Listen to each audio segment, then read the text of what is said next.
Alright guys, welcome back to the Dark Souls Remastered walkthrough, Indiana Jones style.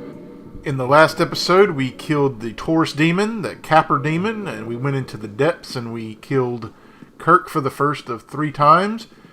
And now in this episode, we're going to be going back to the Undead Asylum. We're going to kill the Stray demon to get the Titanite slab. We're going to acquire the Rusted Iron Ring. And we're going to get the Peculiar Doll so we can enter the second DLC. We're also going to pay a visit to Snuggly the Crow and trade a few items with him.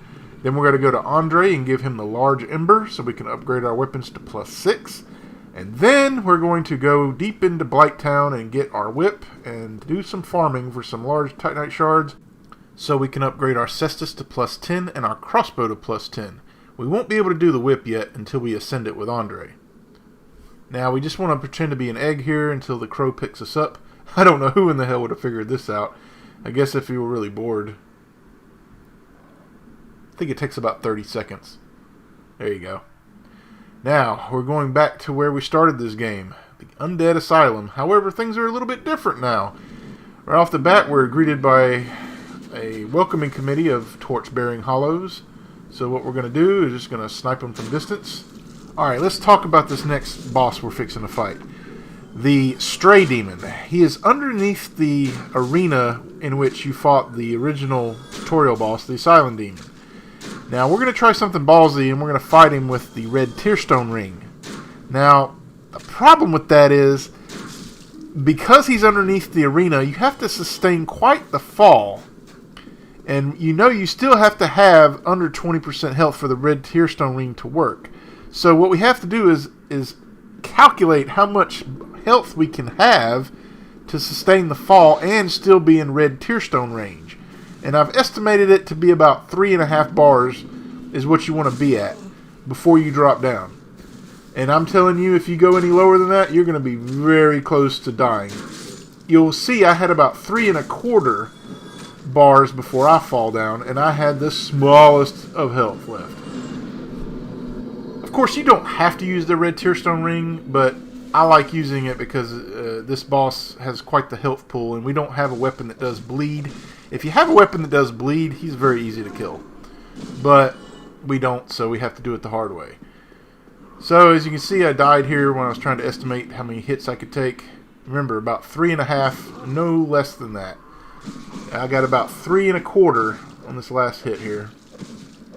Alright, let's talk about how to beat this boss. You gotta make sure he doesn't do his AoE front attack.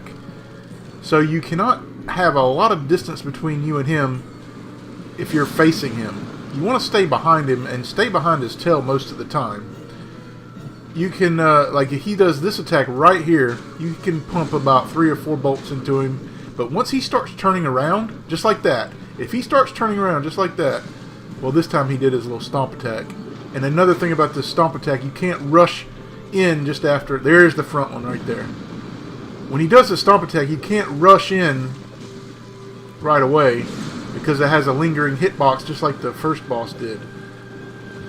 Now here, he's just, for some reason, he's stuck in like a loop where he keeps doing the same attack. Now this is not going to be the case all the time. Now, once he starts to turn around, like I said, and he'll do it in just a second, you got to make sure you start running and deactivate the lock-on, because that's what's going to get you killed in this fight. You have to make sure you go in and out of lock-on very fluently. Once he starts turning around, unlock him and run. You'll have to do it a lot of times. Unless he's doing the overhead attack just like that. But once he starts turning around, you have to run, just like this, right here. You have to run past his claw by the time, well, he does his stomp this time. But once he does that front attack, and like I said, if you're too far away from him, you're gonna die every time because that thing has great range. Here it comes. I think it's right here. Yeah, right here. You have to run past him. You have to be in the process of running. And here's another example.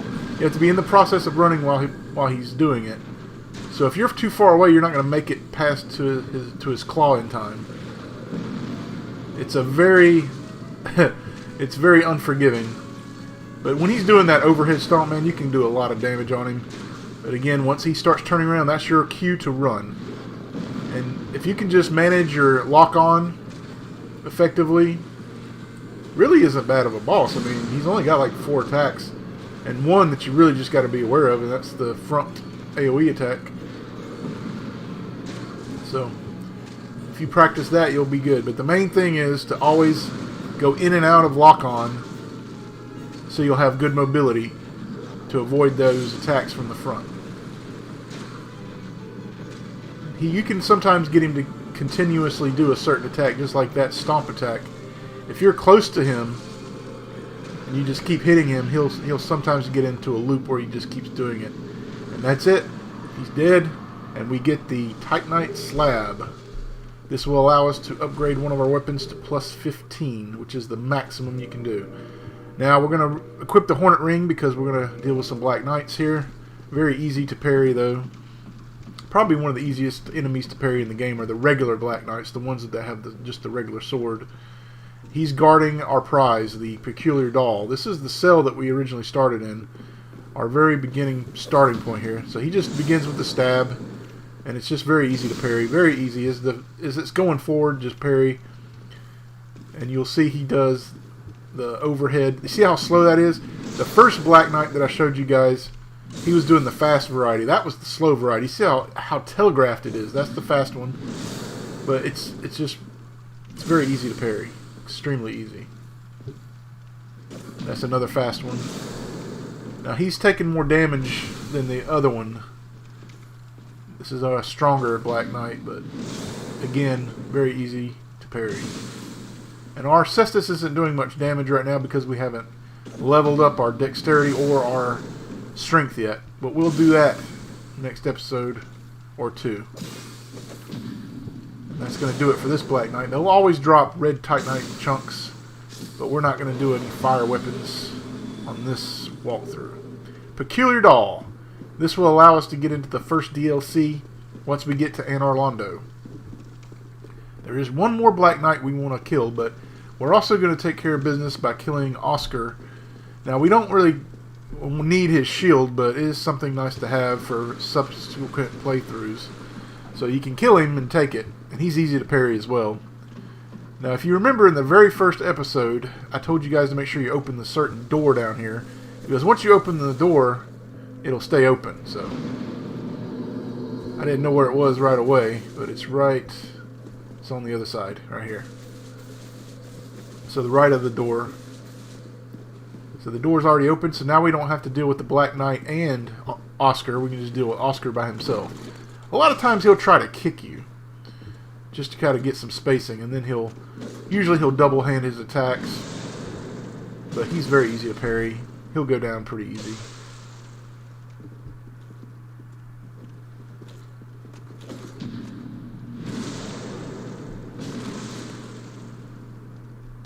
Eventually, we're not going to really need the Hornet Ring because we're going to be so strong once we get our stats up to 40 dex and 40 strength that we won't even need the Hornet Ring except for bosses like Gwen. Or if you're going into higher New Game Pluses where your damage isn't going to be as much because you're going to have more hit points. Now we're going to go kill that Black Knight behind us. We're hoping... well, he doesn't going to drop a regular chunk. He's going to drop a red Titanite chunk every time.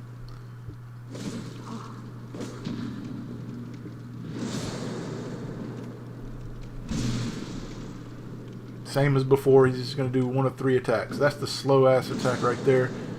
Anybody can parry that attack. There's the fast one.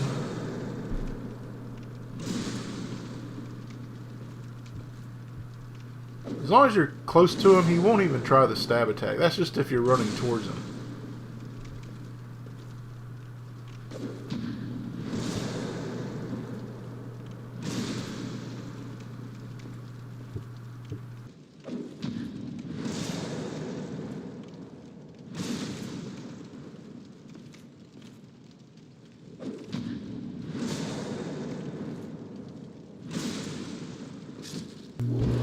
Now that he's dead, we're going to go get the Rusted Iron Ring, also known as the Land Shark Ring. Now, this will allow us to run through water, tar, and swamp without losing any speed.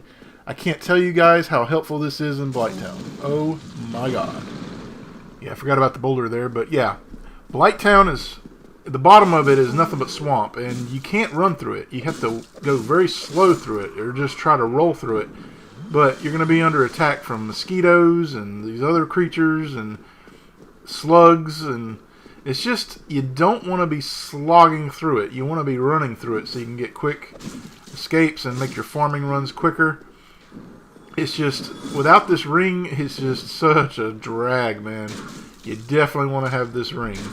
Another reason why we came here before going to Blighttown. Now, I am going to be skipping a lot of Blighttown.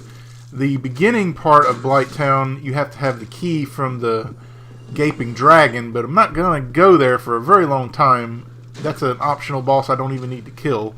You can go through the back way if you have the Master Key, which we do, and it's a lot easier, but Blighttown really isn't that bad even as a whole once you get used to it, but we are going to be cheeky and sneak in through the back entrance. Now these hollows, man, in the Undead Asylum when you come back, they're like New Game Plus hollows. They're just so much stronger. Don't underestimate them. Now, open this door, and right in front of you, just by the stairs here, is your Land Shark Ring. Very helpful ring in this game. Alright, now, our next objective is to visit Snuggly the Crow and trade a few items with him. The first item we're going to trade is the rubbish for a Titanite chunk. And then we're going to trade the broken red eye orb for 2 purging stones. Now, if you're unlucky and happen to get cursed, there are 2 ways to get rid of it. The first is using a purging stone. The second is to visit an NPC in New Londo Ruins, but he's surrounded by a buttload of ghosts, and we're going to actually kill him in this walkthrough anyway, so he's not going to be a source for us to remove the curse if we happen to get cursed. So we're just going to use purging stones. They can also be purchased from the undead female merchant in the watery tunnels, but they'll set you back a hefty 5,000 souls. But later on, souls won't be an issue, so. Now take out these torch hollows from distance, but don't be like me and roll right into the hole that was just created by the stray demon. We're going to do a quick edit here. Alright, we're back up top. Just finish off these hollows from distance. Like I said, their torch can really hurt you. And we don't have the best armor anyway, and we're not going to have the greatest armor through this entire walkthrough. Now, Snuggly the Crow, our friend, is off to the right on this perilous perch, which always scares me some reason. It's just so right here out in the open. You have to be standing very close to the nest. Select the item you want to drop. In this case, it's going to be the rubbish. Make sure to drop, not discard. Now just do the quit method. This is the fastest way to do it. You could just kill yourself or whatever, but we're just going to do this quick save and quit thing and be right here. You, give me warm, give me soft. So now we have the Titanite chunk. We will use this later. Now we want the cracked red eye orb and drop it.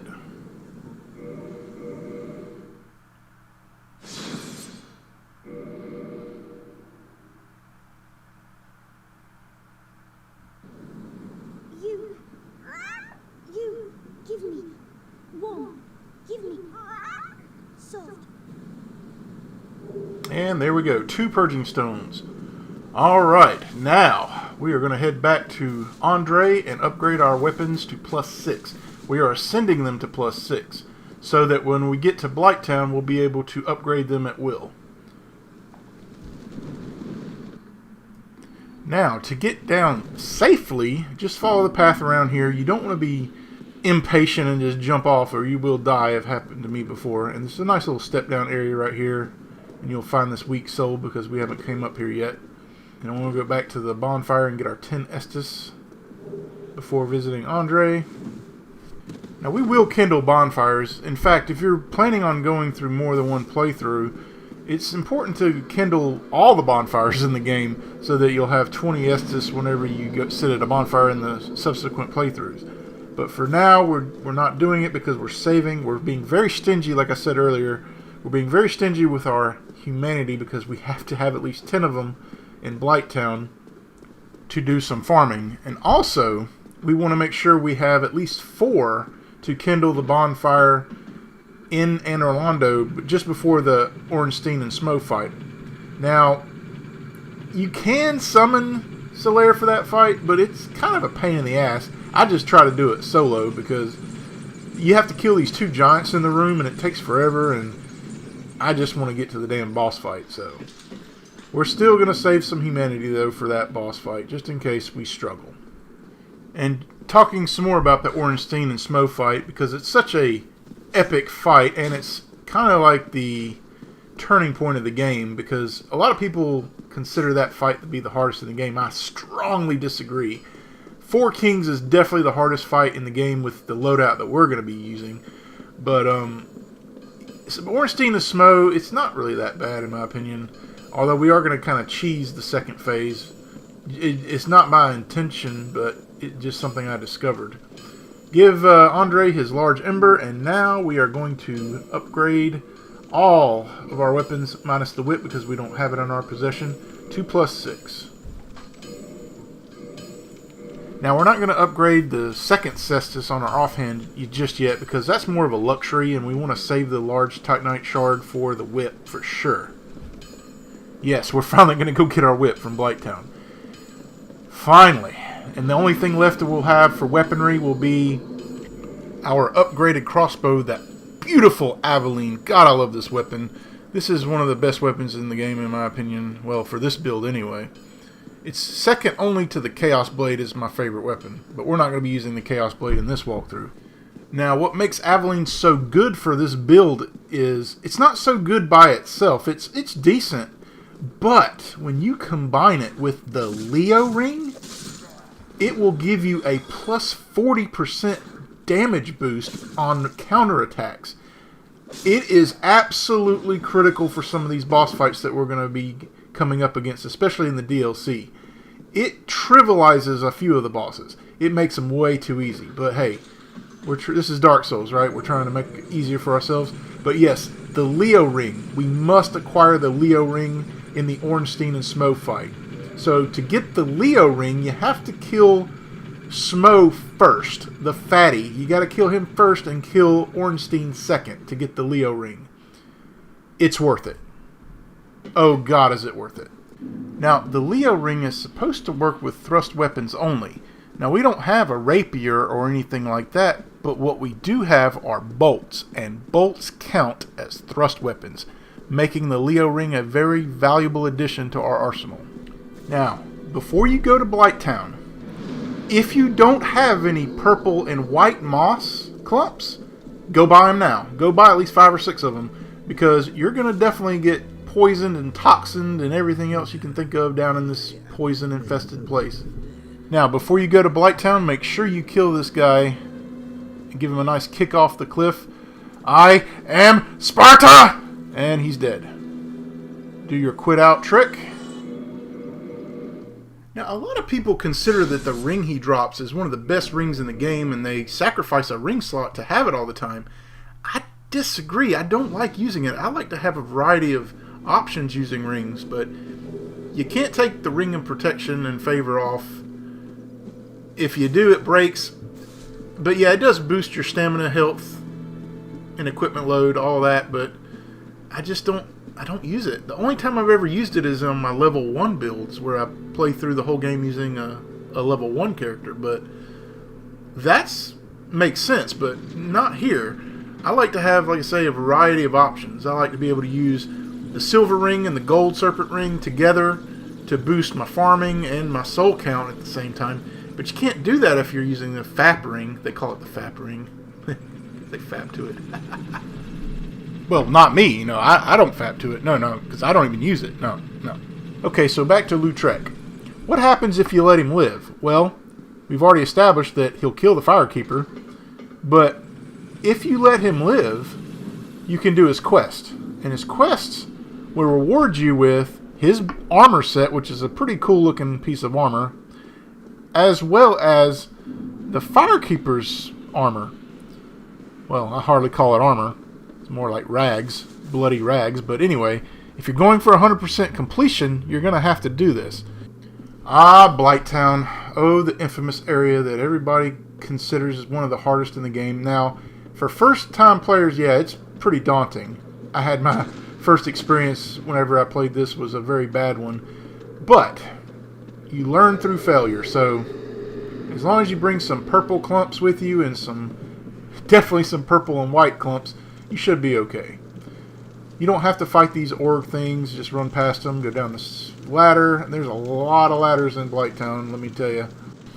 Pretty sure the designer had a ladder fetish. Now, these little bug things, they'll follow you, but you can kind of run past them for now. They'll just drop down awkwardly. And there's these mosquitoes that are quite annoying. Like I said, he'll drop down. We're just going to run past him for now. Now right here, you got to be careful. See how I just got hit by a dart? You have to make sure after you get down that ladder, you run, because you'll get toxified. But you do have some clumps, hopefully. Now when you get to this wheel here, you got to make sure you get on the platform going down and immediately equip the rusted iron ring. Now if you remember when we got our hat, we met Shiva of the East when we became a member of the Forest Hunter Covenant. Now, he sells some pretty cool things, but we just want one ring from him later, but we're not going to do it right now. But he's off to the left there. Now, we're going to go get our whip, but first we want to visit the bonfire. Definitely want to visit the bonfire because the likelihood of dying in Blighttown is pretty high, especially if you don't have any purple and white clumps. I can't stress enough how important it is to have at least a few of them. So you want to rest here. Now, make sure you have the purple and white moss clumps and the purple clumps on your quick bar for quick access. Now, there's a few items we're going to pick up along the way. There's one directly in front of us. I believe this is a soul item. Yep. And getting poisoned in Blighttown is inevitable because it's everywhere, but it's slow. It's very slow acting. It's not like toxic, which is very fast acting. So getting poisoned is not a big deal, but getting toxin is a big deal. It needs to be dealt with immediately. Another reason why you need to have the purple and white moss clumps on your quick bar. Now here's your first test here. This guy is blocking your path, and the toxic darts will come in if you stay here too long. See that? It just hit me again. Luckily, the enemy is blocking a lot of the darts. Alright, that's the first danger zone for the toxic darts. The second danger zone is right after you climb this ladder here. He will have a shot at you, and he'll probably hit you before you can get to the next ladder, as I just got hit there. It usually takes about 2 darts to make you toxic. Now after you climb, yeah, I shouldn't have healed there. Don't do that. Just hurry up and get up to the top as fast as possible. Now after you climb this ladder, make sure you give the chaos bug that's blocking your path a nice punch in the face. Get him out of your way because he'll still spew fire on you relentlessly. And he'll kill you pretty quick. You can see I already lost half my health here. Alright, to get the whip, after you got through all that, just keep climbing all these ladders and you're pretty much home free, except you got to make one drop. Very careful drop and make sure you don't fall. But if you do fall, you can still get the whip by climbing back up, but with all these toxic dart guys and everything, you don't want to make too many mistakes. So after you get right here, make sure to heal up, just to be safe. And that one of those guys just died some mysterious way. And just drop off very slowly, and there's your precious whip. We're almost done with our arsenal. And I always put it in the right hand to get the full advantage of the moveset. We're going to homeward bone back to the bonfire. And now we're going to use that precious humanity that we've been hanging on to for so long. We use 10 of them to get as much item discovery as we can for the time being. Now once we get the covetous gold serpent ring, we can stack it with the 10 humanity to get maximum item discovery. Alright, now let's go ahead and upgrade our whip a little bit. We can't do too much to it because we don't have that many Titanite shards, and we can't ascend it because we're not at Andre yet. Alright, so the farming path real quick, and that'll end the episode. So the farming path, make sure you have the rusted iron ring equipped. Now, we're still weak. We're still going to be pretty weak, because we don't have any stat investment in dex or strength yet. But it's coming. Trust me, it's coming. Now, as you run towards your farming destination, you'll be chased by these damn mosquitoes, but your crossbow will make short work of them, but it's quite annoying. They just gang up on you. Now, you're aiming for these slugs. These slugs drop two things. A 5-pack of green Titanite shards and large Titanite shards. What we're aiming for are the large Titanite shards, but the green ones can come in handy too, because we are going to make one divine weapon, a Cestus divine weapon, but that's much later. So right off the bat, we get 6 green Titanite shards, which is a nice boost towards that divine weapon. Now, right now, it's going to take 2 bolts to kill 1 slug. And I hope you have a healthy amount of bolts, because you're going to need a lot down here. Of course, if you run out, you can always use your Cestus or your newly acquired whip. But right now, it's going to take 2 bolts to kill 1. Now, as you get more and more large Titanite shards to drop from these slugs, you'll get to upgrade them at the bonfire, and you'll become even stronger, and it'll only take like 1 shot to kill these slugs, even with the weak bolts. So now you want to head over here and kill this lone slug over here. We're trying to make sure we get every slug in each run. Now, once you've killed one, and you don't see the glowing aura coming from the body of the slug, it's a good idea to just roll over the slug, just roll them over and make sure, because sometimes the drop is hidden underneath their fat-ass bodies. So just because you don't see the aura right away, don't assume it's not there, because sometimes it will be. You can see I'm just checking here. I've seen it many times where once you kill a slug and you can't quite see the aura, and you just think it's not there, but it is. Got to be thorough. It's a good idea to get directly in front of them to get a good shot, so you don't miss. So here's the big area with the slugs here. You're going to get chased by a lot of them here. Make sure you don't get cornered.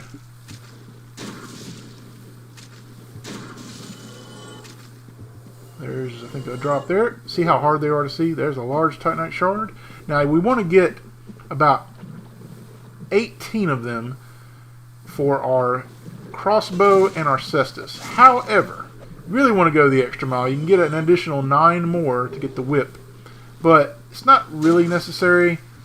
I mean, the amount of farming you want to do is up to you, but there is a vendor that we will get access to pretty shortly after we kill the next boss that will sell them for a good amount of souls. But if you want to save souls, just go ahead and keep farming these slugs until you get as many as you want. But remember, it takes 9 large Titanite shards to get up to plus 10.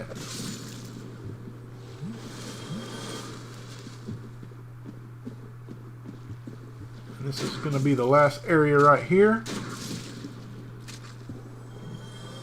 There's a melee weapon over here that supposedly heals life, but I've never actually used it at all. It's right here, that glowing aura right there in the back.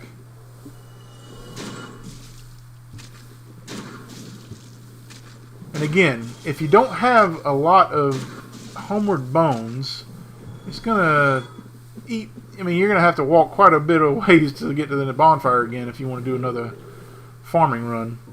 But here I have about 14, so I'll use a good amount. But you can always walk back. It'll just take a while. Again, while you really needed the rusted iron ring. Alright guys, that's going to do it for episode 5. I'll see you guys in episode 6.